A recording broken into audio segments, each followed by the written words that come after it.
Hello and welcome to the fifth session of our series on government performance management. I'm absolutely delighted to have you with us. We will begin this session with a tribute to Mother Nature on the World Environment Day 2020. The theme for this year's World Environment Day is, of course, nature. More precisely, it is time for nature. The COVID-19 lockdowns have shown us that the nature can still flourish if we give it a chance. During the lockdowns, we saw air pollution clear and nature come out of hiding. From penguins wandering the streets of Cape Town and tigers, lions and panthers on the streets of Indian cities to kangaroos bouncing through Adelaide in Australia. This regeneration of nature has given us a glimpse into how much better our lives could be if we lived in harmony with nature. But we need to make this happen in a way that lasts, is sustainable. To honor and celebrate the World Environment Day, let us watch a film that makes this point forcefully and convincingly. Now more than ever, we are confronted with the fragility of life in our connection to nature and our planet. Nature is showing us that humankind is on the verge of a breakdown. At least 1 million plant and animal species are likely to disappear soon. We are on the verge of a mass extinction unlike anything humankind has ever seen. We rely on nature for our energy, for our food, and everything we need. We can fix this, but only if we act now. It's time to ensure we have a future. It's time for nature. Wake up. Wake up. Wake up! This World Environment Day. This World Environment Day. Tell the world why it's time for nature. It's time to show our leaders why nature matters. Together or apart. Juntos o separados. Рядом или на расстоянии. We will unite to make our voices heard. We won't back down. We will not back down. Till we see real and lasting change to support this beautiful planet we call home. Y reconectarnos emocionalmente con la naturaleza. Tag your friends and leaders of corporations, companies, and governments. To invite them to be part of the solution. We need the planet more than the planet needs us. Your planet, my planet. It's time for nature. It's time for nature. It's time for nature. Llegó la hora de la naturaleza. Well, it's very clear that we have really been unfair to the world. To be blunt, we have really abused nature. And therefore, we are in deep, deep trouble. But as you saw in the video, the suggestion was that we should tell our government leaders and government officials and others about the problem. But I don't think that is really the issue. Most of us know the problem. In fact, the governments know the solution. Did you know that in 2015 in Paris, all 195 countries got together and they agreed on what is called now the Paris Climate Change Agreement. But they also agreed what they're going to do about it. That was called nationally determined contributions. And they were not forced on any country. They voluntarily said what actions appropriate to their countries they will take to remedy the situation.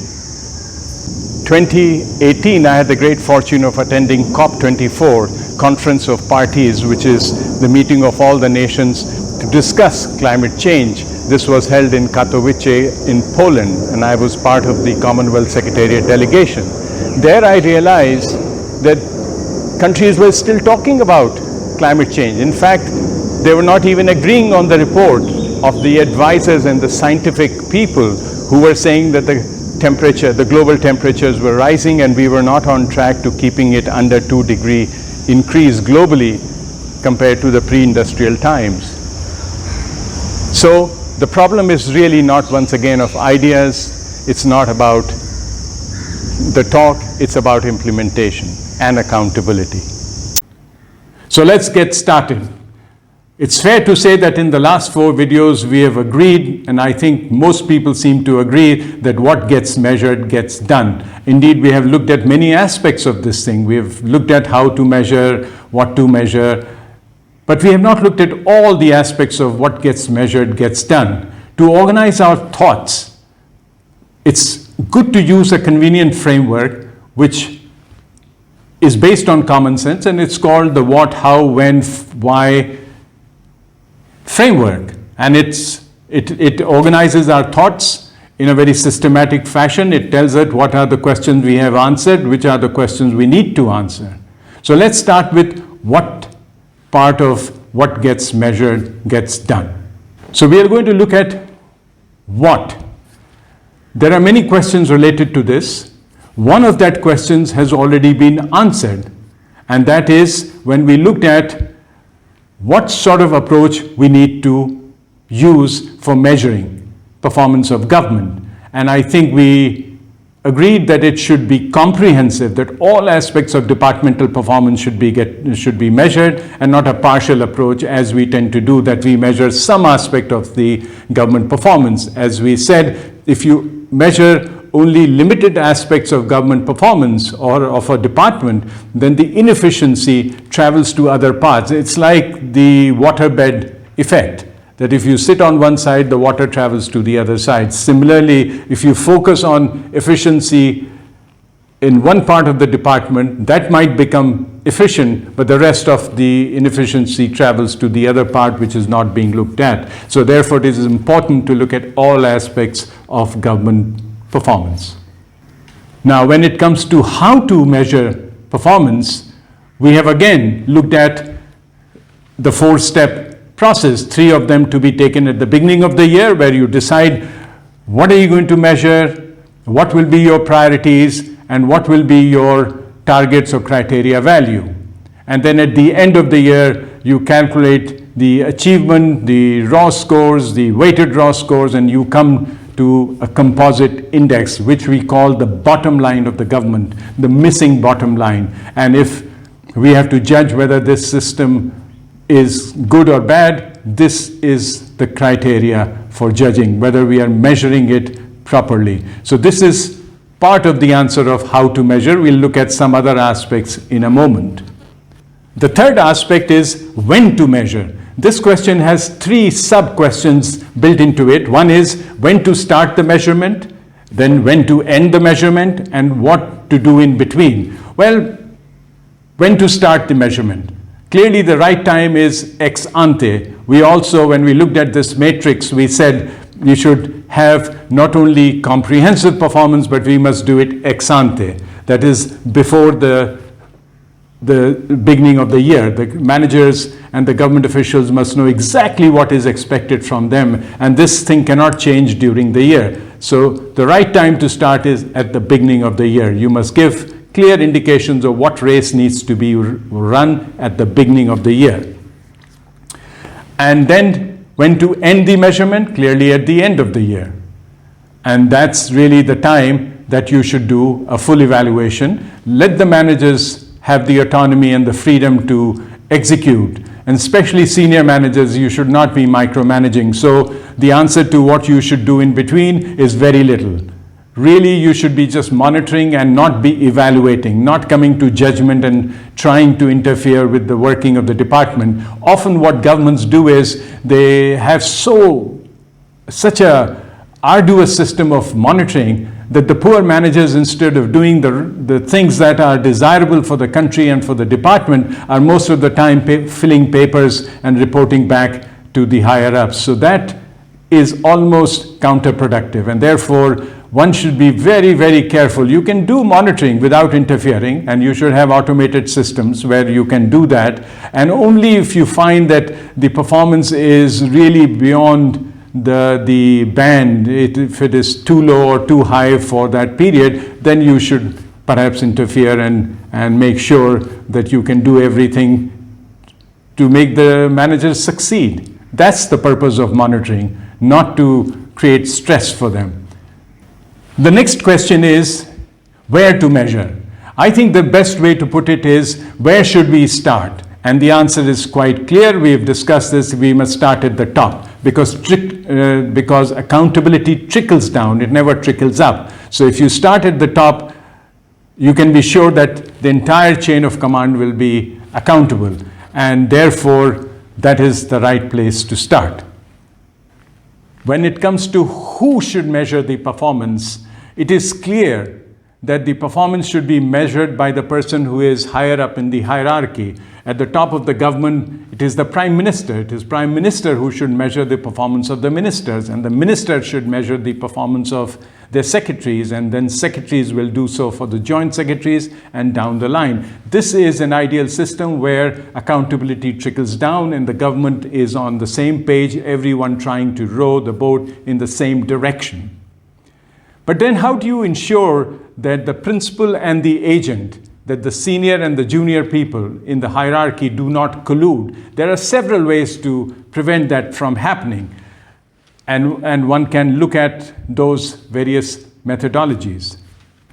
Those methods include an independent task force. Many countries have now established a non-government task force of very distinguished people, and I can name many countries starting from South Korea, Kenya, even in India we've done that, where you have a group of people who are former secretaries and chief executives of private and public enterprises, who then constitute the brain trust, who advise the government whether the targets and the commitment for results that have been developed are indeed meaningful and are useful. So that's a mechanism to use, and it's part of the question of who should measure the performance. This is a way to prevent the collusion between the principal and the agent to have a soft target, something that is good for them but not good for the country. The second instrument to ensure that the principal and the agent are coming up with a good set of commitment for results is that these things should be vetted by the overall planning agency in the government and the finance ministry. Because finance ministry gives you, let's say, money to build 500 schools, and if you give a target for 200 schools in that year, they will know that you are soft targeting. So that's another good way to prevent soft targeting, that is to have nodal agencies which are responsible for setting overall targets for the government, which is the finance ministry and usually the planning commission in countries, are the right bodies to examine that. The third way to do so is to really make sure that all the information, all the commitment for results, their objectives, goals, criteria, targets, all of them are put on the departmental website. Transparency has a way of ensuring accountability like nothing else. And if they are put on the website, then you can be sure that the peers and the rest of the people will be able to themselves come to the conclusion whether these are meaningful targets or not. And some countries have found that it is very useful to have random audits, that you can't audit all departments every year, but one or two departments you can do randomly, so all departments know that you will be doing a very extensive audit of them. Instead of doing a massive audit every year and trying to create paperwork unnecessarily, governments have found it useful to just do a random audit, and the fact that you can get audited is enough for the government departments to make sure that they do not do soft targeting. And in many countries, and I think this is ideal, if this can happen, it will be perfect, that the supreme audit institutions like the Controller and Auditor General in India and many other countries, they have the same institution, they should do the audit. In fact, you'd be surprised, 50% of the budget of the Controller and Auditor Generals around the world is now being spent on what is called performance audit. But these performance audits do not do performance evaluation in the right manner. If you look at this matrix, they are on exactly the other end of the matrix. They usually do ex post, and they usually pick up partial indicators. They look at one part of the enterprise. That's hardly performance management. And these audits really create more stress. Every audit has some benefits. One can't say they're useless, but that's not the right way. In many countries, in fact, I know in Alberta, in Canada, for instance, their performance audits are based on the commitment for results made by the department. And I think this should be the counterpart of what in the private sector you have external auditors who do the audit of the financial statements prepared by the corporation. Now we come to another very important dimension, which is why do all this thing? Well, the first thing is that let's agree that there is a general perception that the governments have not delivered what was expected from them. In fact, governments do not have a great impression, and they have this kind of impression that you see.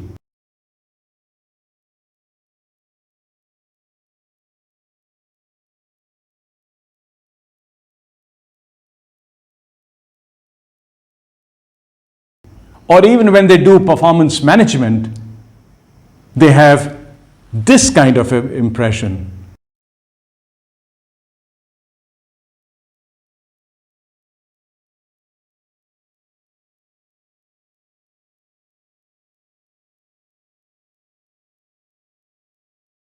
Well, you've seen the first reason why we need to do performance management. It is to improve the image and actually the functioning of the government sector.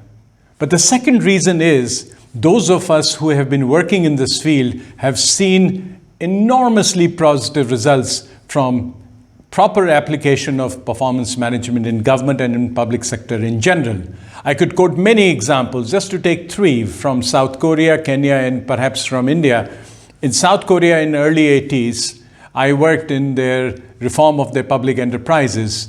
When we started, the public enterprise sector was a big drain on the Korean economy in the 1980s, and they were making huge amount of losses. Not only were they making losses, but the losses were increasing from 3,883 to almost 36,000. And at that point, the government really introduced a government performance management system for the public enterprises, which was based on the kinds of principles we have discussed. They were one of the first ones to use the concept of composite index in their public enterprises. And lo and behold, in a few years' time, the profits disappeared to zero. So that was the first taste of performance management that I had actually working in the field. The second example comes from Kenya. Now, Kenyan government introduced performance management in their public enterprises in all their public sector. And of course, since then, they have gone on to extend it to entire government. They have taken it down to the district level. When they started, they gave targets and they introduced in a few public enterprises. And at the end of the year, once they had given the clear targets and they had come to a commitment for results, they found that all the targets were exceeded. In fact, the total percentage change over the targets was 14%. Then when we come to India, we see a similar pattern. When the system was introduced in India, you can see a distinct change in several of these performance indicators. To take a few, for instance, take grievance redress mechanism. Grievance redress has been in place in Government of India for a very long time, at least since late 1990s. It is looked after by a department called the Department for Administrative Reforms and Public Grievances. Usually it comes under the Prime Minister's office, so it was located at the right place. Yet, because there was no focus on it, it had become a bureaucratic exercise and people were not taking it seriously. Till in 2009, government introduced a government-wide government performance management system. It was called Performance Monitoring and Evaluation System, and the central instrument for implementing the system was called Results Framework Document. It is like the commitment for results. Basically, departments had to agree on a performance agreement, exactly what they will do, the kinds of things we have discussed so far in the 4 sessions. So you can see in 2009, when the system was introduced, the disposal of grievances was 50%. That is, complaints were being made, but only 50% of those complaints or grievances were being redressed. When we made this as a success indicator, a key performance indicators of the departments in 2009 as part of the Results Framework Document, the RFD, suddenly the situation changed. And by 2003, every complaint was being redressed. And this was not just a quantitative thing. In fact, the department had added a qualitative indicator as well, so the citizens could also say whether this was redressed to their satisfaction. Of course, it doesn't mean that the problem was solved, but whether enough effort was made so they feel everything was done to redress their situation.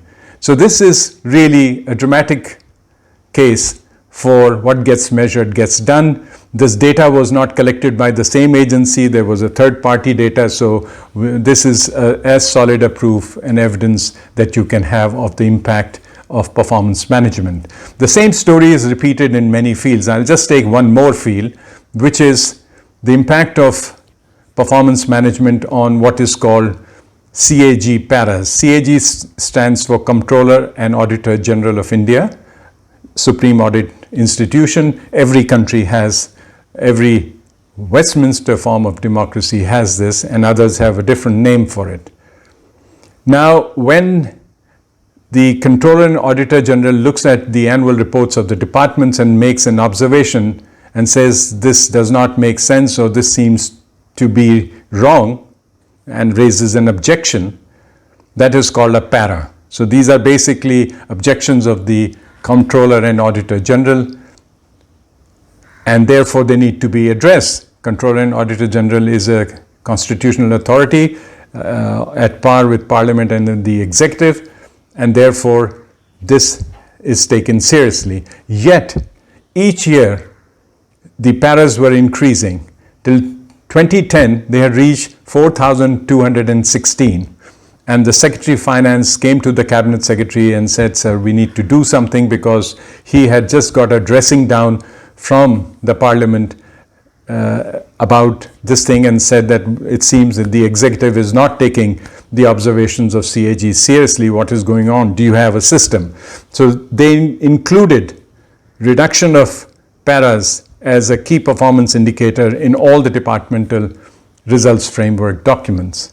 And lo and behold, what happens by 2014? It goes down dramatically from 4,000 to 500.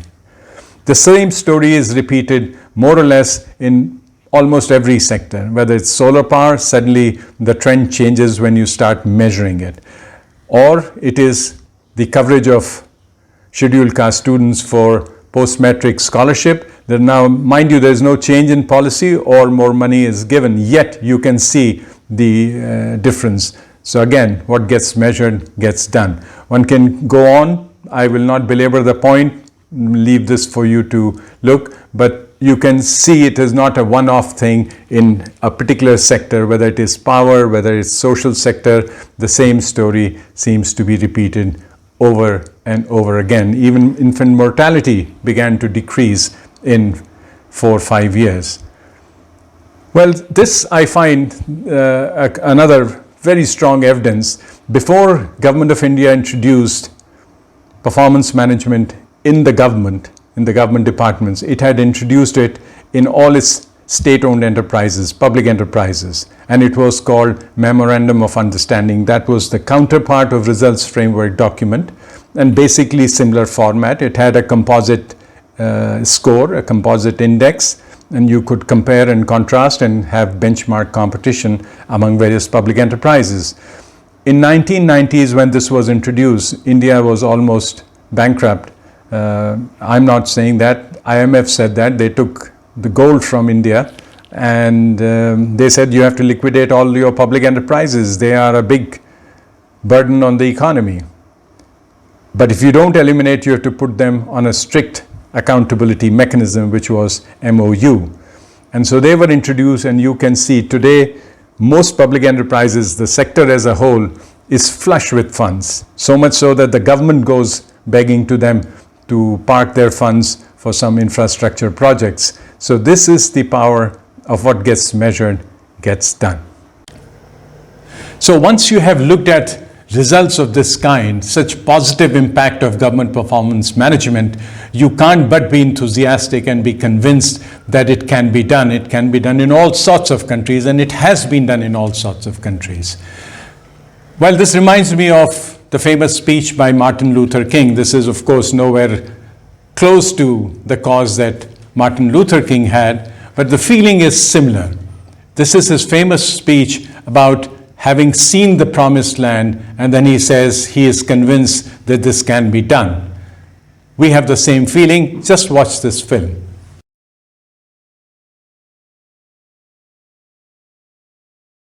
All we say to America is be true to what you said on paper.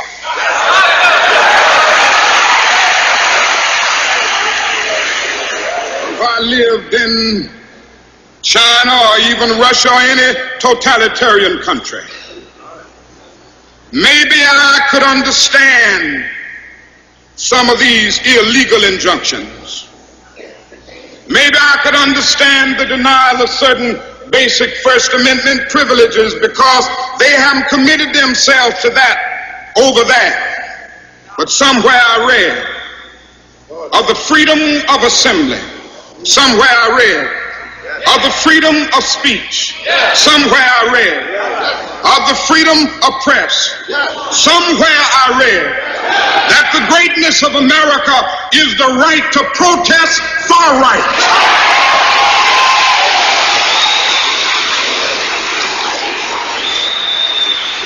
And so just as I say we aren't going to let any dogs or water hoses turn us around, we aren't going to let any injunction turn us around.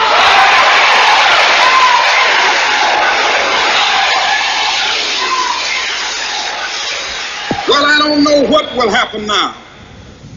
We've got some difficult days ahead. But it really doesn't matter with me now because I've been to the mountaintop. I don't mind. Like anybody, I would like to live a long life. Longevity has its place. But I'm not concerned about that now. I just want to do God's will. And He's allowed me to go up to the mountain.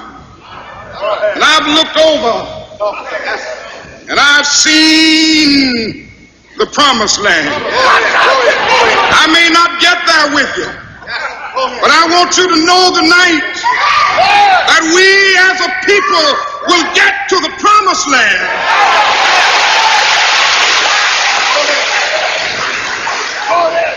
So I'm happy tonight. I'm not worried about anything. I'm not fearing any man. Mine eyes have seen the glory of the coming of the Lord. Now let's revisit our common sense framework of what, how, who, when, and why. Let's start with what. We've discussed quite a bit about what, but we have left out some details which are very essential. And so let's start with those.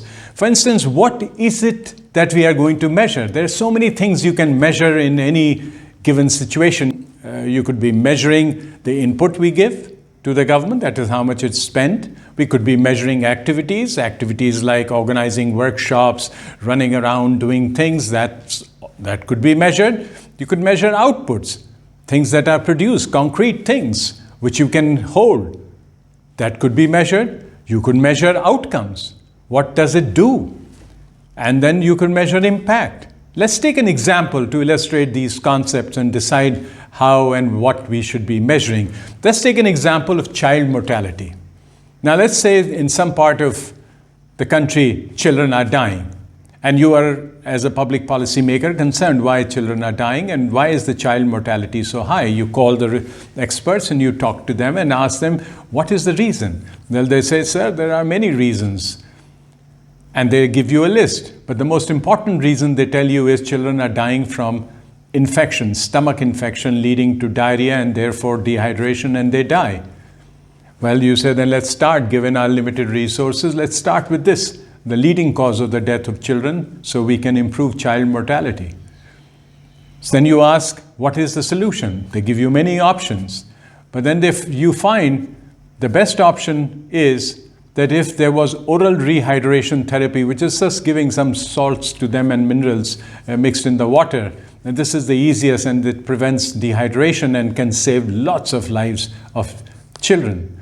And for that, the parents, and in particular the mothers, who are the primary caregivers in most of our traditional societies, where they will have to know about it. So the experts tell you what needs to be done. They tell you first, sir, we will have to have the funds, that is money to do this. That money will be used to organize activities, workshops, and campaigns to make sure that the mothers are being informed.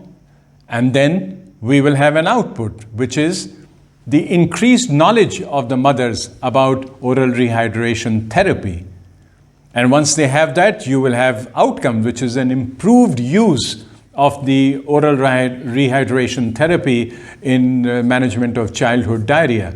If that happens, then the child mortality will be reduced. Now, of course, this cannot happen overnight. It cannot even happen over a period of year. Some of these things take many years. So then when you're doing performance management, what do you measure? Well, the rule of thumb is that you must go as high up this chain, the so-called results chain. And you start with inputs, but if you can, within a year, go all the way to output, you can organize workshops and measure what is the impact of that on the knowledge of the mothers, then perhaps you should stop there. Because if it goes over to the next year, then you can't measure in 1 year. But, as they say, if your causality, your theory of change, that this is how you will bring about reduction in mortality is correct, then if you're doing the previous steps efficiently, effectively, and correctly, then you can be sure the child mortality will come down. So you don't have to wait 3 years to measure the reduction in child mortality. By then, people would have left. And so if you're focusing on impact and outcomes, long-term outcomes and impact, there will be no one to hold accountable. You can hold accountable people for 1 year, because that is the time period in which we write their performance appraisals. That is the time period for budget. Everything is yearly. So while we should think in long term, we must have a strategy, a game plan, which is long term, but it must be broken into its parts and measure what can be measured within a year. So there's no contradiction. You are measuring output, because if your theory of change is correct, you will indeed lead to. And if the theory of change is not correct, then it's not the fault of the managers. What if they do excellent in terms of organizing the workshops, and even mothers are extremely knowledgeable about it, but the child mortality doesn't go down? In that case, you have to question the theory of change, not the management. And that's why it's best to do it systematically. Let me also introduce another nuance over here. Sometimes the output category is broken into 2 types of outputs.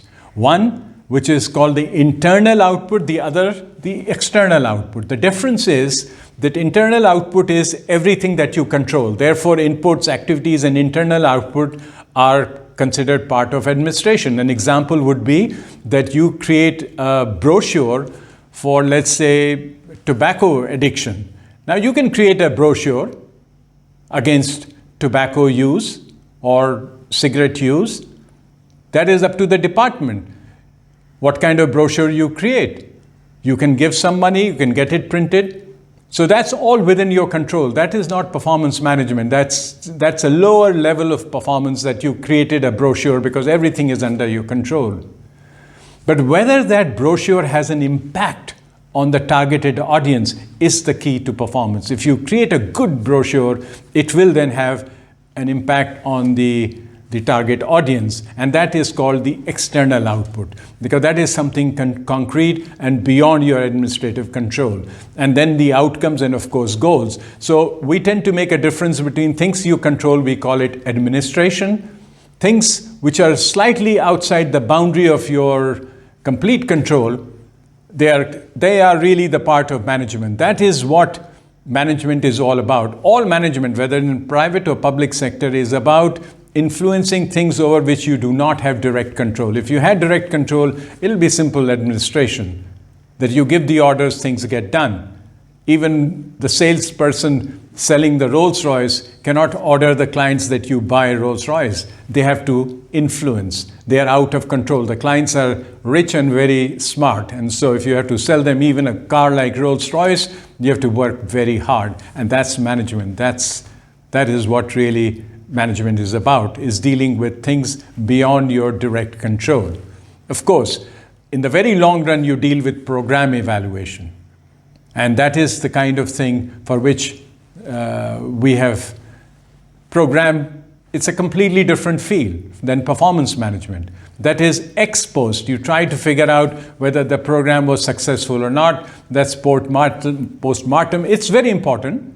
and I don't say it's less important, it's important that it only gives you lessons for your next round of performance management, what you can do better for next time. So all of them are important. That performance management is really where results management begins. That is where you really want to do performance management. You want to incentivize the managers to work hard to influence things which are not completely under their control. Efficiency is getting maximum out of the funds. Effectiveness is that getting the right things done. And so efficiency, effectiveness are both required if you want to have the long-term impact. And therefore we must do the right thing and do it right. Doing it right is efficiency, and doing the right thing is the effectiveness part. Another way to look at it is that efficiency answers how you should do it. Effectiveness answers the question, what should you be doing? And really, the goal and impacts tell you why you're doing all this. So that's another way to organize your thoughts around this so-called results chain. In this, you will also notice that between how and what, you have to have assumptions. You have to have risk management, because you have to take risks to deliver effectiveness.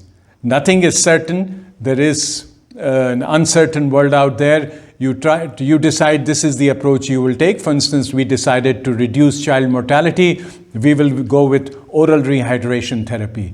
And that is a risk. It may or may not work. What if it doesn't work? Maybe they were dying because of some other reason. It had nothing to do with rehydration. It may be something else. But that's the risk, and that's a reasonable risk. But if everyone is agreed, then the managers are motivated to do it, and they know they will not be blamed because you have decided on the game plan. It's like any game.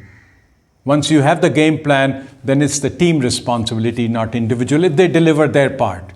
But you see, I don't want to leave the impression that bureaucracy is something negative. In fact, when bureaucracy was invented by Max Weber, it was a brilliant innovation. And compared to feudalism, where people do it randomly, having a process was considered to be a huge improvement. It's just that over time, we've become prisoners of process and we've forgotten the ultimate. So while it was a brilliant innovation at one point, it may not be so, because we have become so process-oriented that we've forgotten the ultimate objective. So our goal is to refocus and focus on what the government is for and whether we are doing that job well or not. And that is government performance management. So thank you very much for watching, and I'll see you next time.